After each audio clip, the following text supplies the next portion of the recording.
Welcome to This Explainer. Today we're unpacking a massive, incredibly complex geopolitical crisis. It's one that completely dominates international news, but honestly, it rarely gets the deep, structured analysis it actually deserves. We are looking at Nigeria, Africa's most populous nation, and we're going to examine what researchers call the insecurity iceberg. We'll be drawing on some really fascinating recent analysis from both the RSIS and the Wukuli International Studies journals to piece this all together. So let's just ask the big question right out of the gate. What is actually driving Nigeria's security crisis? If you follow global news at all, you've definitely seen the terrifying headlines. The mass kidnappings, the armed banditry, the insurgency. But those headlines, they only tell us what is happening, not why. Today, I want you to look right past that surface-level violence.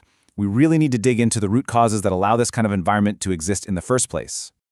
And when you dig into the research, it brings us to this incredibly stark realization. This is not simple crime. It is a politically mediated systemic failure. Think of it like a giant iceberg. The violence, the kidnappings, the crazy headlines, that's just the tiny tip visible above the water. We are going to dive deep below the surface today to uncover the massive, hidden institutional issues that are actually sustaining this whole crisis. Okay, let's dive into this. Here's our roadmap. First, we'll look at the visible crisis. Second, the roots of division. Third, the governance vacuum. Fourth, the terrifying ransom economy. And finally, we'll explore some research-backed solutions for nation building. Starting off with Section 1, the visible crisis. Let's briefly map out what's currently sitting above the water. So what does the everyday Nigerian citizen actually face? Well, it's a severe, daily reality of physical violence. Researchers point to a few primary symptoms. You have organized banditry and mass kidnappings, which are especially bad in the Northwest.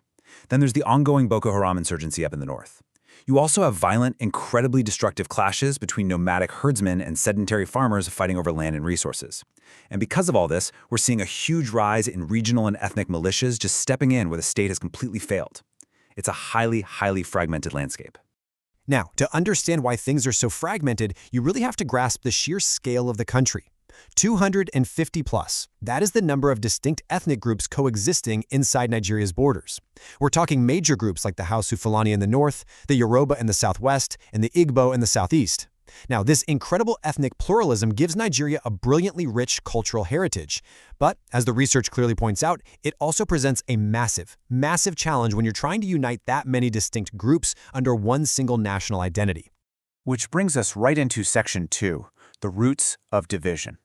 We've got to unpack the historical baggage that essentially set the stage for all this tension. Because look, the borders of modern Nigeria, they weren't drawn by the people who actually lived there. Way back in 1914, the British colonial administration basically mashed together the distinct northern and southern protectorates. They forced together groups that had operated entirely separately for centuries. Fast forward to the 1980s and 90s, and you get these economic liberalizations known as structural adjustment programs. These programs severely slashed state funding. The government retreated, local governance totally collapsed, and it left this massive vacuum, especially in rural areas. That specific historical domino effect paved the way straight to the present day, where organized banditry just swooped in to fill the void.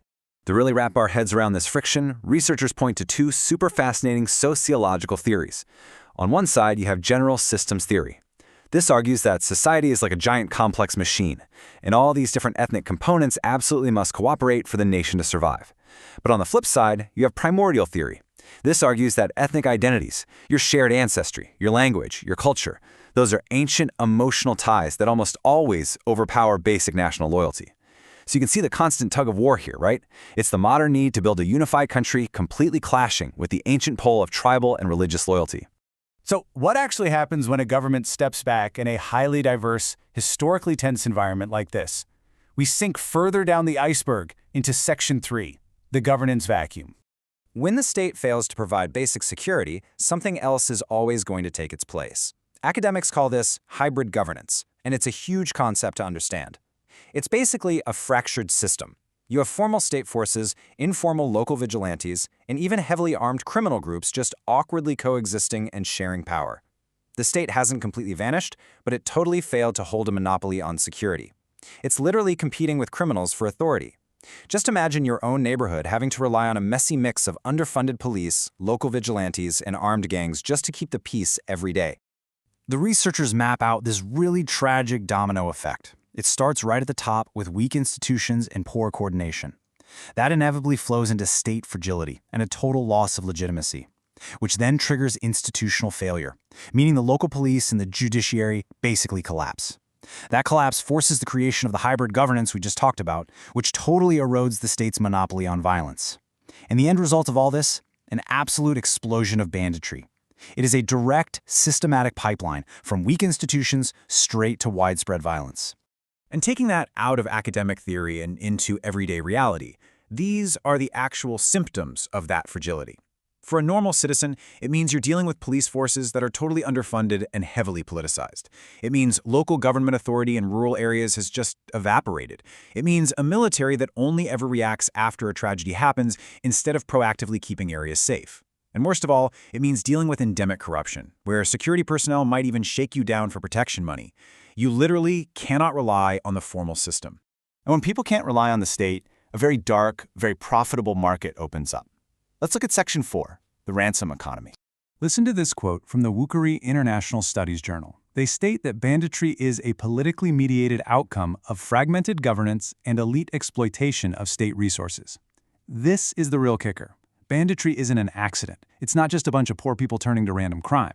It is a highly formalized, exploited, and incredibly profitable system for elites who are thriving in the chaos of weak institutions. And this isn't just a high-level academic theory. The people living it know exactly what's going on. Look at this data from a survey of 120 Nigerian secondary school students featured in the RSIS paper. 90% of these kids agree that poverty and unemployment are driving the violence. Nearly 90% know that better training and intelligence gathering are needed. 90% recognize that these constant crises are scaring away foreign investment, and almost 88% clearly see how political instability weakens governance. The next generation completely gets it. They see the exact link between economic desperation, weak governance, and this endless violence. The day-to-day reality of this ransom economy is just devastating. Kidnapping for ransom has essentially become a normal, everyday business, and it bypasses the formal government entirely. It completely normalizes illicit negotiations. Victims' families just pay the bandits directly because they know, for a fact, the state isn't coming to help them. That shatters any remaining public trust. And to make matters worse, this whole criminal economy is supercharged by a massive influx of small arms pouring in across porous borders, from places like Niger, Chad, Mali, and Libya. Half the time, the bandits are carrying way better firepower than the local police. Okay, let's move to Section 5. Because while this iceberg is huge, the researchers emphasize that it is absolutely not insurmountable. Let's look at some actionable, research-backed solutions. Fixing state fragility requires a really smart blend of economic reform and local empowerment. The research outlines 4 concrete steps to actually rebuild the nation. First, decentralized reforms and physically rebuild judicial capacity so people actually trust the courts again. Second, you have to tackle poverty and unemployment head-on. You have to remove the desperate economic conditions that push young people into armed groups in the first place. Third, actively push for inter-ethnic dialogue to bridge those deep historical divides we talked about. And finally, roll out grassroots community policing so citizens are actually integrated into their own local security. We've seen how colonial history, economic shocks, and institutional decay built this massive insecurity iceberg. But the power to melt it? That lies entirely in structural reform, which really leaves us with one incredibly provocative question based on all this research. Will Nigeria's political elites actually choose to do the hard, unglamorous work of genuine institutional reform?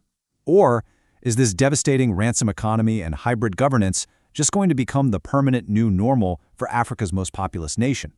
It's a critical question, and frankly, the entire world should be paying close attention to the answer. Thanks so much for exploring the depths of this crisis with me, and I'll see you next time.